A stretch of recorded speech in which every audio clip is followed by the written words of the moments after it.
Hi, I'm Dr. Christi Osborne with the Scenic City Clinic of Chiropractic, and I want to let you guys know why I'm so passionate about what I do, why we put in 12 and 13-hour days here. When I was growing up, I grew up with chiropractic. I grew up with upper cervical chiropractic. That was orthogonal work. My dad did it, and I was homeschooled until I was in high school, so I would go over to my dad's office. It was right across the horse pasture over there. So I would go over to my dad's office, and I would get to see people coming in wheelchairs and walking out. Of course, I always thought my dad walked on water, but over there, I was just for sure that he did. And I just loved every aspect of it. I was able to work at the front desk, the summers and that type of stuff, and loved being in the office. I loved the atmosphere of it. I loved the people were getting well. I had never been to a medical doctor. My doctor was my dad, and he was a chiropractor, and that was our health care, and we were the healthiest kids around. And again, we got to see people get well in his office. And so growing up, I knew I wanted to be in healthcare. I didn't necessarily know I wanted to be a chiropractor, but around the age 12 of 13, I decided that I definitely wanted to be a doctor. And as I got older, I did decide on chiropractic, and this was what I wanted to do. It wasn't really until I was in chiropractic school, about a year from graduation, that I really realized the big picture, what we were going to be doing for people, the conditions that we could help with. I had been out wakeboarding on, I guess it was Memorial Day weekend. We went out wakeboarding, and if you've ever been wakeboarding, you want the board to stay sideways.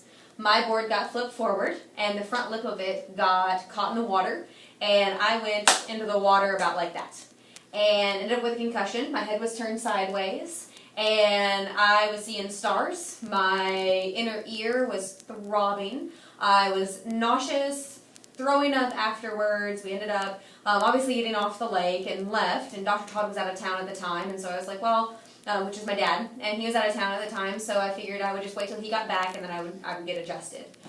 That was a big mistake. I should not have waited. I should have definitely went and got adjusted, because that following week I was in school. I think it was on a Tuesday or a Wednesday. I was actually in seeing a patient, and I started seeing black spots all around the room, and I had ran that morning, and I was a long-distance runner at the time, and thought, okay, well, maybe I'm dehydrated. I need to get some water. So I went and got some water, and I was, again, just feeling real weird. Got in my car on my way home. On the way home, the left side of my face started going numb. Left arm started going numb, and the left side of my body started to lose feeling. So I called my roommate and let her know what was going on. I said, I don't know if I need to take me to the emergency room. I don't really know what's going on with me. I'm pretty sure that I'm having a stroke. And I got, thankfully, to my apartment. I called Dr. Todd, who also doubles as my dad, and said, I don't know what I am supposed to do. I don't know if I should go to the emergency room. This is what is going on. And as a great chiropractor and an even better dad, he knew my atlas listing. He knew how to adjust my atlas and get it back in place, and he said, let's start there. And about this time, one of my buddies had shown up. I had an instrument, a handheld instrument at the time, and I had a portable headpiece. And my dad walked him through how to adjust my atlas. Still owe, I think, my life to my friend that came over that day. And walked him through how to adjust my atlas.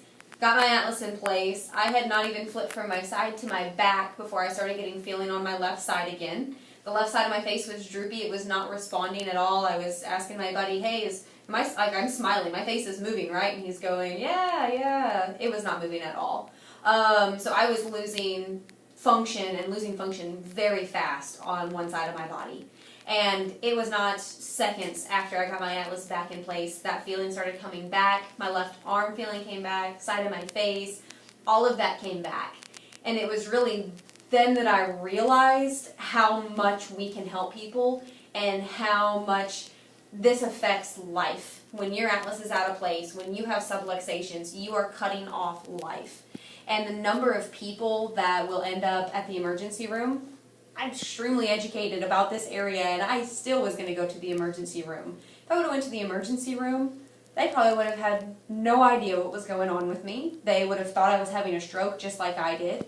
And who knows where I would be at today if I didn't have chiropractic, if I didn't have upper cervical care.